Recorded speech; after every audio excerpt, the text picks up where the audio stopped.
This is WCPO 9 News. Thanks for joining us for WCPO 9 News. I'm Tanya O'Rourke. Here's a look at some of today's top stories. The University of Cincinnati is reviewing allegations about its men's basketball program. Now, this comes after the Bearcats lost in the conference championship game. Then 6 players entered the transfer portal, meaning they intend to leave the program. It's not clear why those players are leaving or what the allegations concern, but the university did release a statement Friday. It says the University of Cincinnati, in conjunction with independent fact finders, will commence a review of allegations related to its men's basketball program. UC's athletic director, in his own statement, said the university has always put the welfare of its student athletes first. We feel this is an essential step to ensure that all of our athletic programs meet the highest standards. Cincinnati leaders say they will use federal stimulus money to help local restaurants. The city's getting $292 million from the American Rescue Plan. The city manager is setting aside funds for phase 2 of a restaurant grant program. This is a program that we worked on with the Chamber of Commerce, and Brendan Call helped organize for us. And we are going to be dedicating $4 million of our federal funds to provide emergency grants to bars and restaurants to get them through this last month or two when everybody gets vaccinated and we can go back to normal. Another $2 million would support an outdoor dining grant program. City Council has to sign off on the idea before those funds are distributed. A new series of free concerts from Arts Wave starts today. Find Arts in the Parks at DeVue Park in the Bandshell from 1 to 5. Performers include the Redemption Brothers, Tracy Walker, and the Kentucky Symphony Orchestra's DeVue Doodaddies. Art Wave says the venues for each monthly concert will rotate with multiple performances for each show. Hi there, I'm Chief Meteorologist Steve Raleigh. Looking at our Saturday here, we've got some nice sunshine after a few clouds in the morning. Temperatures get to the low 70s. Then for tomorrow, well, it looks like things are going to be much cooler. Temperatures only in the mid-50s. And in between here, for later tonight, overnight, we're going to see some rain that could get left over into your Saturday morning with a couple of storms too. You'll notice into next week, we're keeping an eye on opening day. It looks cool for our Thursday. I'm Larry Seward in Clifton. From Cincinnati Children's to the White House, a doctor is hunting dignity for a community that feels overlooked by vaccine rollout and expendable. I'm a constituent out of Mason, Ohio. Dr. Kara Ayers' voice is more than her own. The Cincinnati Children's PhD runs the National Center for Dignity in Healthcare with People with Disabilities and co-runs her family of 5 with a husband in a similar spot, battling bone and lung weakening conditions that put both in wheelchairs where they see clear bias in COVID-19 vaccine access. I've definitely had sleepless nights, worried about the future of my family and our health during this pandemic. The largest problem has been just a lack of consideration of disability-related needs. We hear about some of these max vax sites, which are a great way to vaccinate a lot of people at once. But for somebody maybe with autism or with sensory issues, that loud, huge crowded space in itself could be a huge deterrent. I've heard from many voices who have said, I just don't feel like I'm seen as worthy. If something as small as my ability to even use the website is not considered, then what does that tell me, about policy makers remembering me? Kind of this idea of that the sick, are expendable. The impact is, in best case, delayed vaccination, where people eventually do access it. In other cases, we have real concerns about people who are still waiting or have encountered these barriers and can't seem to get through. To feel forgotten is to feel devalued. And I myself know of the wealth of benefits that our disability community bring to every community, family, school, place of employment that they are present within. And I wish more people could see that value. But I do worry that there's a sense of despair that will make some people feel like that they're not intended to be a part of this process. Dr. Ayers will soon meet virtually with President Biden's Health Equity Task Force to share her story, hoping it and her community story leads to solutions and inclusion in future decisions. Larry Seward, WCPO 9 News. Hey guys, WCPO 9 News reporter Jake Ryle here. Norwood police say Sunday's pursuit started here at Victory Parkway in Sherman, and for the first time, we're seeing the moments following a crash that led to several injuries. Hey, firm, we're on Harrison, westbound. You're inside of a Norwood police cruiser Sunday evening. The police pursuit has already changed jurisdictions. Now northbound on I-75 headed toward the Harrison Avenue exit. The Norwood officer ran the plate and the silver van they're now chasing came up as stolen. Vehicle ran the red light at Queen City. The suspect driving recklessly as the officer continues the pursuit. Left-hand turn on Grand Avenue. Oh, crash! That crash between a pickup truck and the stolen silver van. Two-car MVA, Westwood. Stop right there! The officer assesses the scene. 5 people are injured, some of the injuries considered serious. It comes in the wake of other police pursuits in the tri-state, one of which a CPD chase in the middle of rush hour, ending in Newport, with 81-year-old Raymond Label and his wife, Gail, dying at the scene after being struck by the fleeing vehicle last August. Following that crash, our I-team examined police department police pursuit policies across the tri-state. The issue? There's no uniform pursuit policy across Cincinnati area departments, but that could soon change. The Hamilton County Police Chiefs Association is taking a look right now at coming up with a standard. The hope? Arresting the suspects without the need for a high-speed pursuit, which could put civilian lives at risk. And if a pursuit is necessary, for each department to follow the same protocols and procedures. Jake Ryle, WCPO 9 News. And WCPO 9 News reporter Kristen Swilley. Kentucky Governor Andy Beshear recently signed off on what's being called a redo bill. It allows students who struggled during the pandemic to make up their current academic year, but there are some people who are concerned about the domino effect this could create. I think the intent of the bill is wonderful. A good idea in theory, many believe, but is it the best play for students throughout the Commonwealth? Mother and teacher Kathy Bessler is optimistic, but unsure. I don't know about the implementation. I see a lot of kinks that have to be worked out. Among them, adapting course selection currently based on a 4-year plan and budgetary concerns. What if everybody took you up on this and all of a sudden now you have another 20% more students? What is that going to do to the teachers in terms of the number of kids in their classroom and the overall budget? Local school boards will have access to federal funds and the power to approve or reject any request to retake or supplement this year's classes. Governor Beshear says this is a chance to reclaim lost experiences and settle the score, especially for senior student athletes. And while educators have done their best in these trying circumstances, the pandemic has deprived some students of priceless opportunities and memories. It could be a win-win for a lot of kids, but I think there's a lot of logistics and just things that have to be worked out to make it work for everybody. Kristen Swilley, WCPO 9 News. More than 20% of people in Ohio, Kentucky, and Indiana have gotten at least one dose of the COVID-19 vaccination. Meanwhile, as restrictions are relaxed and more folks are traveling, spring break may not be the cause of rising cases. Images of parties in Miami during a pandemic can seem alarming, but a Northern Kentucky University health expert says we can't overlook the true super spreaders. The first one is larger family gatherings that are taking place indoors. And the second are in places like restaurants and bars and places where you would go and you want to take off your mask so you can consume something, but perhaps the ventilation isn't good or you're not socially distanced or you're hanging out there for a few hours. CVG expects airport travel to increase by 50% over spring break and into the summer.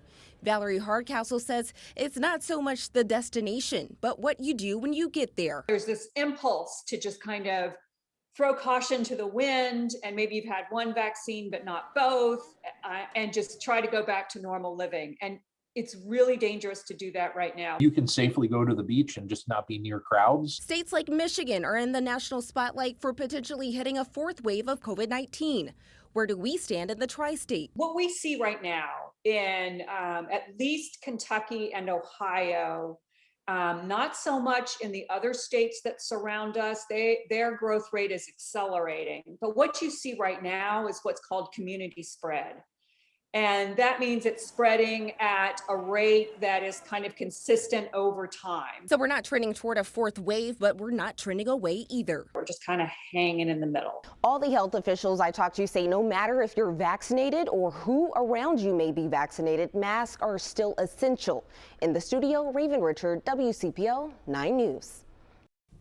As if we didn't have enough to worry about these days with politics and the pandemic, now people are receiving strange debit cards in the mail, and it could be either a scam or your stimulus check. Evelyn Schott opened her mailbox the other day to find an unexpected delivery to her Clifton home. Debit and Visa. It was a U.S. Bank Relia card, the card that more than a dozen states use for unemployment benefits, including Ohio. At first, I thought it was my regular ATM card. And when I saw that it said Relia card, I got a little nervous. That's because Evelyn never filed for unemployment, so she called the number on the card. They took my information. They also suggested that I file a police report. U.S. Bank says it's aware of this fraud, which can happen if a thief files for unemployment under your name and social security number. But U.S. Bank is just one debit card to watch for. Many states, like Kentucky, use Bank of America debit cards. Still others, like Indiana, use KeyBank cards. So be suspicious of any debit card showing up that you're not expecting. So what should you do if you get an unexpected debit card in the mail? The Federal Trade Commission says don't just cut it up or toss it. Someone could be applying for benefits in your name. The FTC says report the unwanted card to the bank, contact the state unemployment office, and place a fraud alert on your credit with Equifax, Experian, and TransUnion. But a caution, if you receive a debit card from MetaBank with a note from the Treasury Department, that's not a scam. That could be your $600 stimulus check, so don't throw it away. Evelyn says it's all very confusing. How did someone get your social? Usually from one of many recent data breaches. So don't throw away any unexpected debit card. Covering the rebound, John Matarese, WCPO 9 News. This shot marked a major milestone in Kelly Neese's career. I'd say I'm proud of it, but it doesn't, winning's more important. Very few players have scored as many points as Kelly Neese, but he's still number 2 in his own family. That's video from 2016, a game winner from Kelly's older sister, Allie, on the same night she reached 2,000 career points. Having your sister play and be the big star, I guess you could say, it was really cool to look up to her and see what she could do here. Neither sibling, though, had an easy road to get there. Do you remember the night your sister got hurt? Oh yeah, it was in a scrimmage in summer. Down here on the block down there. My left leg went backwards, popped out of place, and then popped back into place. We were sitting up there in the corner, and my mom yelled. And then I remember thinking in my mind, I didn't tear my ACL. There's no way I tore my ACL. Allie didn't just tear her ACL, she also tore her MCL and meniscus. You get a sickening feeling as when you evaluate an injury like that, and you know what it could mean for that athlete. Allie had surgery and quickly began rehab. Rehab itself was I think it was more mentally hard than physically. Remarkably, she was able to make it back on the court by the end of her senior season. And now, she plays basketball at Northern Kentucky University. But unfortunately, that was not the last time Nick Repko would see a Neese sibling walk into his office. Oh no.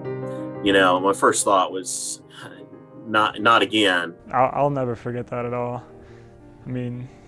I could tell when I did it that something really bad happened. In the offseason before his junior year, Kelly tore his ACL. Seeing her go through that recovery before really helped me, but seeing her go through that and then me go through that, she really led the path for me to do that.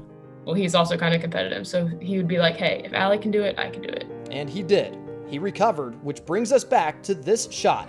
Not even 2 years after the injury, Kelly broke the all-time scoring record for Simon Kenton boys basketball. And later broke the single game record too, with 47 points in one game. 2 siblings. It just taught me to not take anything for granted. And 2 devastating injuries. I want things to just stack up for him so finally he can be like, okay, all that was worth it, because he's been through a lot. But through adversity, they gained perspective. In Northern Kentucky, Caleb No, WCPO 9 Sports. Dayton, Ohio's arcade complex has been in limbo and in jeopardy for decades. In 2007, a group formed to raise hundreds of thousands of dollars to save it, and they took a newspaper reporter along with them. That newspaper reporter was me. I wanted to come back and see how the arcade has progressed. It's the most complicated project that I've ever worked on for sure. Wyoming resident Francis Kern-Manone handled the financing. This is a more than $90 million project requiring dozens of tax credits, loans, grants, and more. I like to say that I did a lot of the transaction from the high-speed lane of Interstate 75. Cross Street Partners is one of 3 key players bringing this National Historic Complex back to life. OTR-based Model Group is another. If you were at UC in engineering, structural engineering, and wanted to do your thesis, this was the place. Long before he worked in Cincinnati, George Kepler was a UC student. Michael Rick just graduated. I did a lot of drawings, but this is really the first time I've been able to see my drawings kind of come to life. The iconic rotunda is starting to come to life again. It will be an event space connecting to a bar. 126 apartments there are almost done. And the Hub is a co-working space and business incubator backed by UD. There's a lot of cool pieces, and it's really being able to take advantage of every cool element. Just how important is it? There were a lot of people in the community who weren't going to believe that the redevelopment of the downtown central business district was really happening until they saw the arcade starting to go to re-engage the way they wanted it to. In downtown Dayton. Go to Skyline here, and they're talking about it. I'm Evan Millward, WCPO 9 News. We call this the most emotional building in Dayton, Ohio. It was the gem of the Gem City. Built between 1902 and 1904, it was downtown's retail and restaurant hub. I compare that to the Findlay Market in regards to it's the same thing as a farmer's market to start with, the same concepts. And look, everybody cherishes the Findlay Market in Cincinnati. It's the same thing here. It was almost a no-brainer then for OTR-based Model Group to be part of bringing it back. We really want to help Dayton turn things around. Despite being on the National Register of Historic Places since 1975, the arcade was once listed on eBay, looked at to be torn down for scrap. It hasn't been used since the holidays of the early 90s. It's probably in the top 2 of the toughest projects I've done in 43 years. Decades of decay have taken their toll. It was a nightmare. Nelson Stark Company plumbing superintendent Boyd Williams grew up in Trenton. He got more than his name from his dad. I knew my father and my father-in-law worked there back in the late 80s. Imagine his surprise finding an almost untouched office with their time cards sitting on a desk in the arcade basement. You can see the 8/1/89 date. Then my father-in-law is the top, Hager back, and second to the bottom was my father's name. I'm the third, so there's Boyd Williams.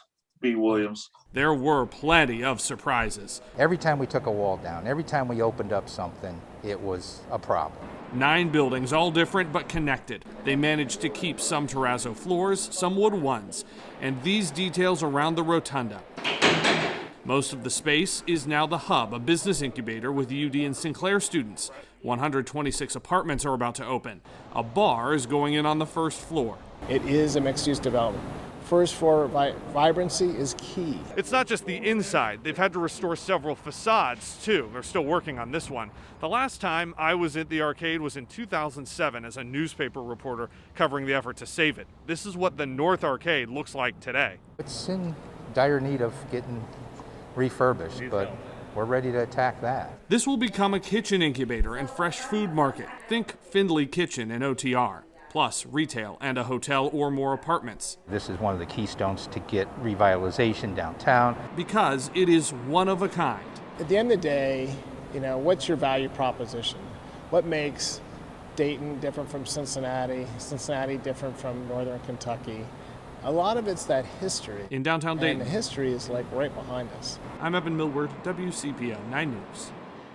Hi there, I'm Chief Meteorologist Steve Raleigh. We're going to start our weekend off with plenty of sunshine. Dry air has moved in and, well, it's going to be sunny from start to finish around here. As we head through the day, warm air brings us to the 70s, but you see the rain that comes in late tonight into the overnight for Sunday, and then cool air for tomorrow.